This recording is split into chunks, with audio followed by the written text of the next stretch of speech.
도로 위를 지배하는 육중한 붕붕이, 한국에서 자가용 전차가 가능한지 아시나요?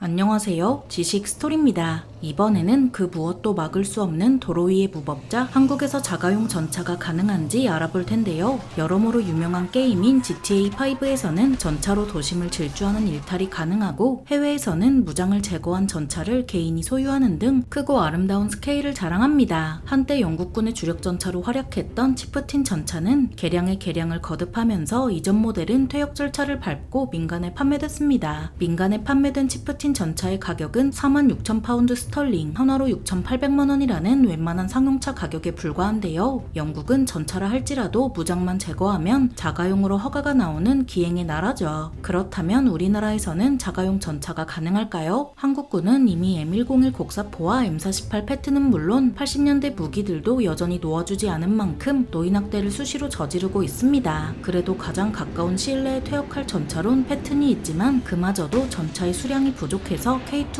흑표가 충분히 생산될 때까지 현역일 예정인데요. 그렇다면 K2 흑표가 충분히 생산돼서 패튼이 당근마켓에 올라왔다고 가정하고 과연 한국에서 자가용으로 전차를 몰 수 있는지 하나하나 따져보겠습니다. 어찌어찌 무장에 제한 패튼이 당근마켓에 올라왔다고 해도 민간인이 무턱대고 구매할 순 없는데요. 군수품 관리법에 보면 군수품을 국가 외의자에게 무상 또는 유상으로 양도하면 국방관서 또는 각군의 운영이나 작전에 특별한 지장이 없다고 인정될 때 군수품을 무상 또는 유상으로 대여할 수 있습니다. 또 군수품을 양도받으려면 국방부 장관의 승인을 받아야 하는데요. 듣기만 해도 복잡하지만 정리하자면 무장을 제거한 전차가 당근마켓에 올라오는 게 불가능하지만은 않다는 얘기입니다. 다만 문제는 쭉 나열한 각군 관계자들이 자가용으로 전차를 쓰기 위해 구매하는 걸 승인할지가 문제인데요. 정부나 군은 개인보다 국가의 퇴역 장비를 한 번에 매각하는 편이 훨씬 낫기 때문이죠. 그래도 어찌어찌 승인받아서 개인이 구매할 수 있게 됐다고 하면 등록은 문제 없을까요? 패튼을 당근마켓에서 구매해서 앞마당에 전시해 놓을 게 아니라면 자동차로 등록해야 합니다. 그런데 자동차로 등록하려면 그 분류는 둘째치더라도 한국교통안전공단에서 전차가 안전한지 봐야 합니다. 정확히는 자동차 안전 하자심의위원회를 구성해 전차가 몰고 다니기 안전한지 보고 등록할 수 있도록 해주는 건데요. 무장 해제한 전차는 그냥 연비 나쁜 중장비라 특수자동차로 분류받고 안전기준을 어찌어찌 충족하면 자동차 등록 후 번호판을 달게 되겠죠. 일단 전차는 기본적으로 군수품이라 아무리 개인이 구매하고 등록해도 면허가 문제인데요. 군에서는 군 면허를 따로 발급해서 전차, 장갑차 등을 운전하도록 하지만 군에서 퇴역한 전차를 개인이 구매하면 제1종 면허로도 가능한지 의문이죠. 물론 제1종 면허는 도로 위에 다니는 웬만한 차는 다 운전할 수 있지만 개인이 구매한 전차를 차로 쳐줄지 의문입니다. 다만 도로교통법에 따르면 군이 운용하는 전차는 긴급자동차로 분류돼서 도로교통법을 준수할 의무가 있습니다. 따라서 전차에 차가 들어가는 만큼 중량이 아주 많이 나가는 특수자동차로 인정해주면 제1종 면허로 운전할 수는 있겠는데요. 만약 그렇게 된다고 해도 또 다른 장벽이 막고 있죠. 9세대 전차인 패트는 연비도 나쁘지만 배기가스도 엄청나게 뿜어대서 군이 아닌 민간에서 자가용으로 타면 대기환경보전법에 걸립니다. 해당 법에서 운행차 배출 허용 기준에 따라 건설기계를 포함한 모든 종류의 차는 배기가스를 정한 만큼 배출해야 합니다. 표를 보면 상당히 세세하게 나와 있는 만큼 한국은 배기가스의 진심이라는 걸 알 수 있는데요. 그래서 나온 게 배기가스 저감장치죠. 배기가스 저감장치를 달아서 기준을 충족하면 연비 손실이 일어나는 등 자잘한 문제가 많지만 어쨌든 기준에 맞췄습니다. 이제 드디어 전차를 도로에서 몰 수 있지만 아직 진짜 문제는 시작도 안 했죠. 전차의 창은 핸드폰을 가로로 눕힌 것보다 살짝 긴 수준으로 운전자의 시야가 상상 이상으로 좁아서 안전거리 확보부터 어렵습니다. 전방 외엔 사실상 안 보여서 좌우 또는 후방에서 오는 차를 보지 못하고 급정거하면 사고로 이어질 수 있는데요. 40톤이 넘는 쇳덩이에 상용차가 부딪히면 쥐포처럼 납작해지겠죠. 게다가 40톤이 넘는 쇳덩이가 시속 40km 넘는 속도로 가는데 거기에 상용차가 끼어들기라도 하면 깔려서 쥐포처럼 납작해지는 참사로 이어집니다. 그래서 전차, 장갑차가 도로 주행하는 경우 통제 차량이 따라다니고 크고 흰 표지에 작전 차량 추월 금지라고 큼지막하게 써놓고 다닙니다. 결정적으로 전차는 운전의 시작과 끝인 주차부터 상당히 난감한데요. 40톤이 넘는 정도는 쇳덩이를 버텨줄 주차장은 얼마 없죠. 주차 타워와 지하 주차장은 말할 것도 없고 덤프트럭도 주차할 수 있는 야외 주차장조차 따로 대놔야 할 수도 있습니다. 게다가 주차하다가 실수라도 하면 다른 차를 그대로 깔아뭉갤 수도 있고, 깔아뭉갠 차가 스포츠카처럼 고가면 뭐 전차를 도로 팔아야 하는 수밖에 없습니다.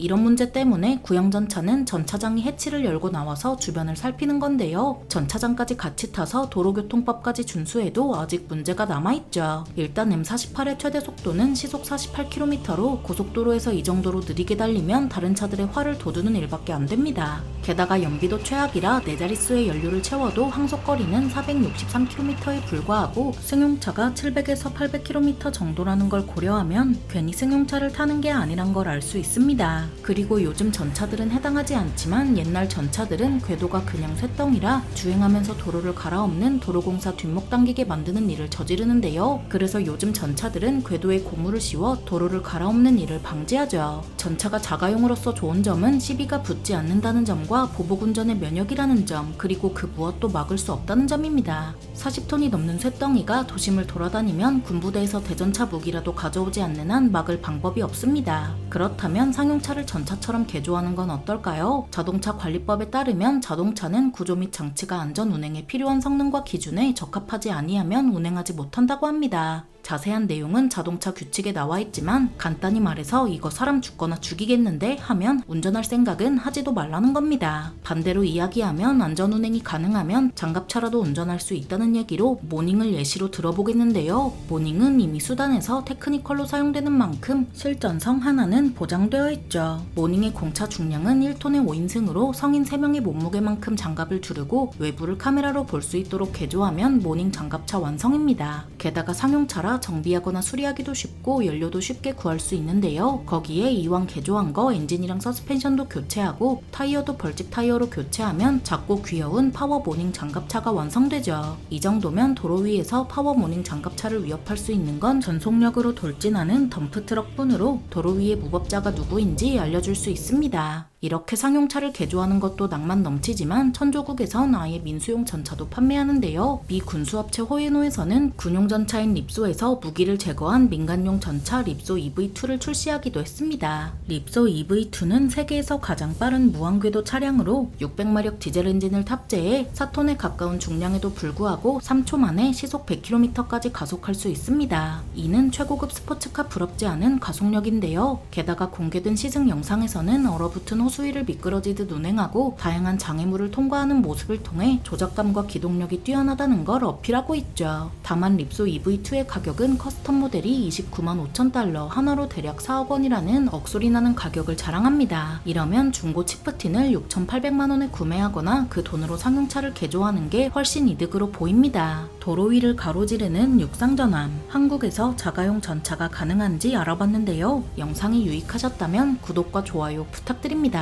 감사합니다. 지식스토리였습니다.